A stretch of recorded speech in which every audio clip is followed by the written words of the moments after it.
Hi, my name is Ben Howes, and I'm in the Computer Science and Software Engineering class at Gull Lake High School.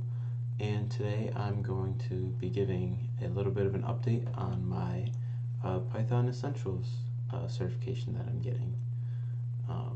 So if I can go to my dashboard here, you can see I've made it through Module 1, Module 2, and this past week I've made it through all of the study resources in Module 3, and I completed the quiz. I didn't have enough time in class to start the test because I was afraid I wouldn't have enough time to finish it. And I wanted to make sure that I could get it all done in one sitting, so I wasn't able to take the test yet. But that's what I plan on doing next. The next thing that I want to show you is my engineering notebook. So this is my notebook for the certification that I'm getting.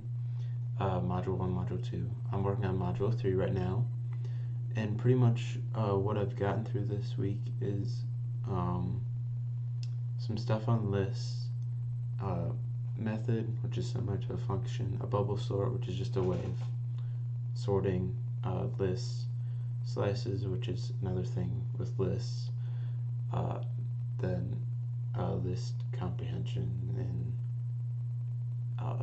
nested lists and stuff like that. And I had a little thing I wanted to try to show to demonstrate what I wanted to do.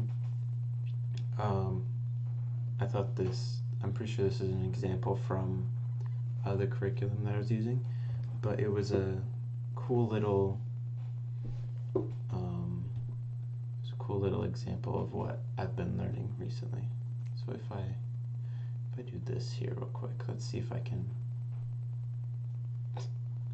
I'll get this in a spot where we can see everything. So I'm going to pull up my code on this screen. This is just a little spot in my engineering notebook where I can have pieces of code. It just reminds me what they do, and if I ever need something, it's just always nice to have it. So what I want to show this example is you have a list and you want the output to be the list, but with all duplicates removed. So what we're going to want to do at the start is make a list. So I can make, call it my list. My list, make that equal to a list. And let's just have it be like 1, 3, 4, 2, 1, 4, 9. So that has quite a few duplicate numbers in there. Let's just add another one just because. So there's a lot of duplicate numbers in there. As we can see, it's 1, 3, 4, 2, 1, 2, 4, 9.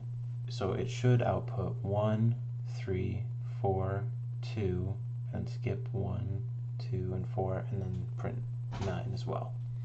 So that's what we want it to output. So what I'm going to do is I'm going to create another list just to make it a little bit easier. Let's name it new list. New list. And let's just have that be an empty list. And now what we're going to want to do is make a loop, which we can do for number in my list, which I'm pretty sure, if I'm correct, will just do this the amount of times of numbers that are in this list. Or I could do, let's see, while number, let's just do this. While number in my list, if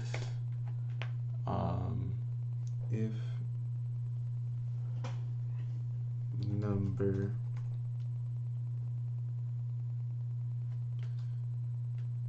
not in new list. Oh, that's not what we call the new underscore list. Then, so this is saying if the number, so this will be the number, like the first time it goes through, it'll be 1.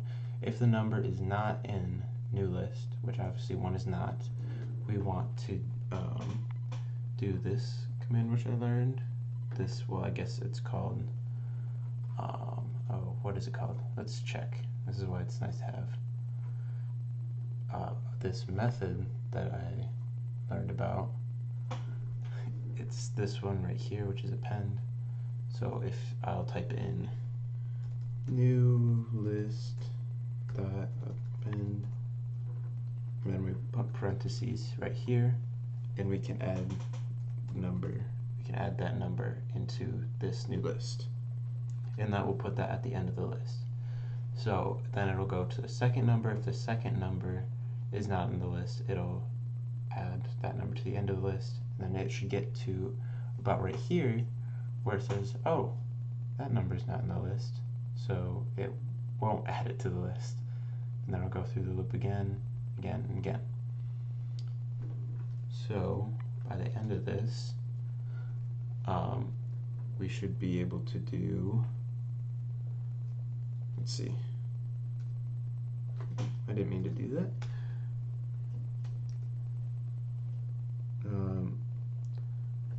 My list equals new list, and then we can do print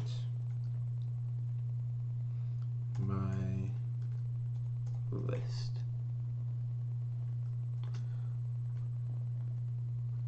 And let's see if it works. So it did 1, 3, 4, 2, 9. So it ran through all the numbers, checked that the number was not in the other list, and then it appended the new list, and then it set my list equal to the new list, and then it printed the list without any duplicates. Sorry about that. And then if we see right here, something that's interesting that I also learned is that when you set a list equal to another list, it's pretty much not, it's not creating, it's not like copying all the information from the list to the other list. It's setting that name also to the same like numbers in that list. So if we want to do something, like if we wanted to end up deleting a new list, we can do new list like that. And this is what I learned was a splice, I think it was called, and that will take the numbers from the start to the end, and it will put all those numbers in my list. So then my list will not have the same, like, the numbers in new list won't be stored as the same data as the numbers in my list. It'll be 2 separate lists, if that makes sense. So just to see if I'm right and I remembered everything correctly, we can do del new list, which would, this would just delete the list, but because we print my list after we already set it equal to a splice of new list, it should still print the same thing. So let me just clear that, and let's see. Yes, it did it. It did the right thing. So that's just some examples of some of the things that I have learned throughout this week, and thank you so much for watching.